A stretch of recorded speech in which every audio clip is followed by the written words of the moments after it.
And the role of the Rwandan regime is fundamental. The United Nations has noted that Rwanda not only delivers weapons or money, but even has soldiers on site.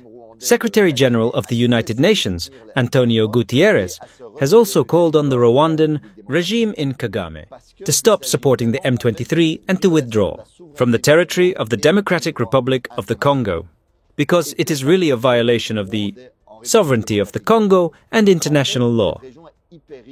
And what is the Rwandan regime looking for in the Democratic Republic of the Congo? In fact, this region is very rich in minerals, natural resources, notably cobalt and coltan, which are essential minerals for European multinationals, which are used, among other things, for smartphones, batteries, but which are also used in the defense industry, in the green transition, in aeronautics. And so the Kivu contains 60% of the world's coltan reserves on its own. Imagine the strategic importance.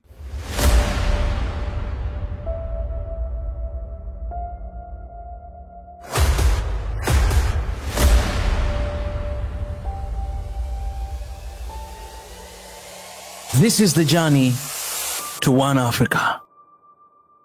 Vous avez entendu ce qui se passe à l'est du Congo. You have heard what is happening in the east of the Congo.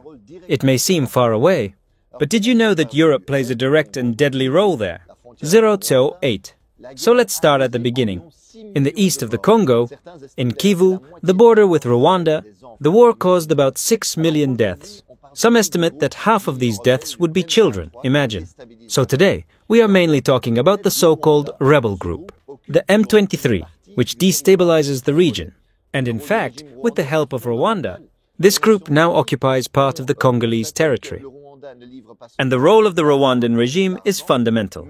The United Nations has noted that Rwanda not only delivers weapons or money, but even has soldiers on site.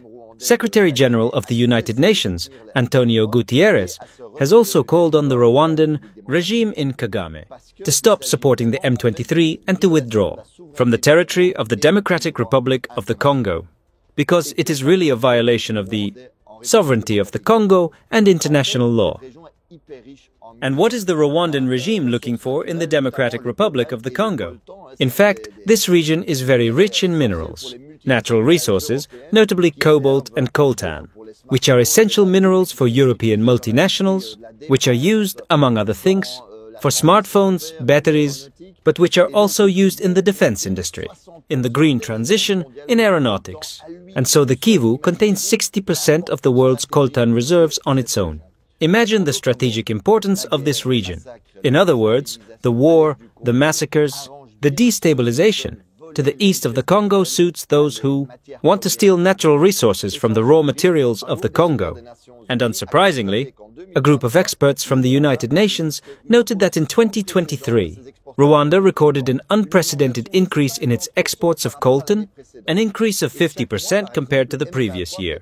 And every month, for example, M23 smuggles 150 tons of coltan from the Congolese town of Rubaya, occupied by them, to Rwanda. It's an unequivocal plunder. It's really incredible. And some people who look at the map ask me, but Mark, how is it possible that a relatively small country, like Rwanda, is able to destabilize the Congo, which is much larger, in such a sustainable way? Congo is almost 2/3 of Europe. It's 4 times France, 80 times the territory of Belgium. Well, obviously, it's not just Rwanda. It's not just a question of Congo and Rwanda. It's that Rwanda receives support from the West, from the United States, but also from Europe. Each year, the European Union offers, for example, tens of millions of aid to the Rwandan army. Poland has even promised all the weapons, all the military technologies that the regime would need. And as part of the Global Gateway program, Europe has promised investments of 900 million in Rwanda. And cherry on the cake, in February 2024, the European Union signed a privileged agreement on raw materials with Rwanda. And while we know that Rwanda will steal raw materials from the Congo, the European Commission actually signed this agreement and encouraged Rwanda to intensify the looting of Congolese wealth. Look at the timeline. In fact, in February 2024, the European Commission will sign this agreement on raw materials with Rwanda. And just 2 months later, in April 2024, the M23 occupies the town of Rubaya, which accounts for 15% of the global production of strategic coal-fired coal. Every month, today, 150 tons of coal-fired coal pass from there to Rwanda, in the hands, no doubt, of multinationals. Theft and looting. That's what imperialism is today. And besides, there are some who dream of occupying the east of the Congo for a long time by cutting the Congo into small pieces. This is what is commonly called balkanization, to better steal the riches and resources of the Congo for the benefit of Western multinationals. In the Financial Times, expert Jason Stearns is clear. This war could end relatively quickly, today. He recalls that in 2012, in fact, the M23 had been beaten, and it was not only because of the action of the Congolese army and its allies in the south, who had militarily beaten the M23. It was also because the international support of the Rwandan regime had suspended its financing. And so they said, because of the role you play in the Congo, we will no longer finance you. Barack Obama had called Kagame to tell him to stop the M23. Speaker 2. In other words, if the West today did not sponsor this war, it could end very quickly.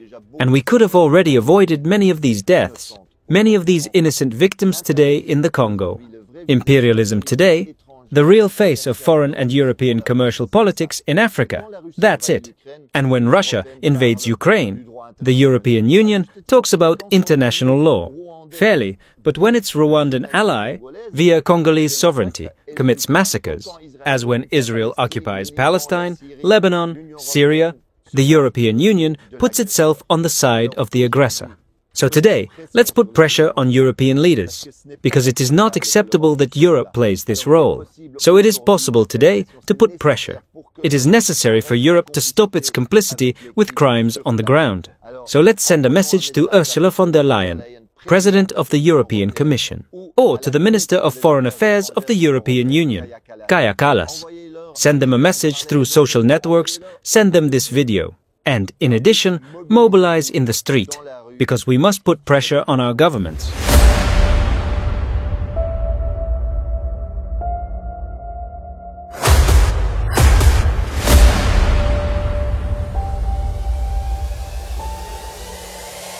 This is the journey to one Africa.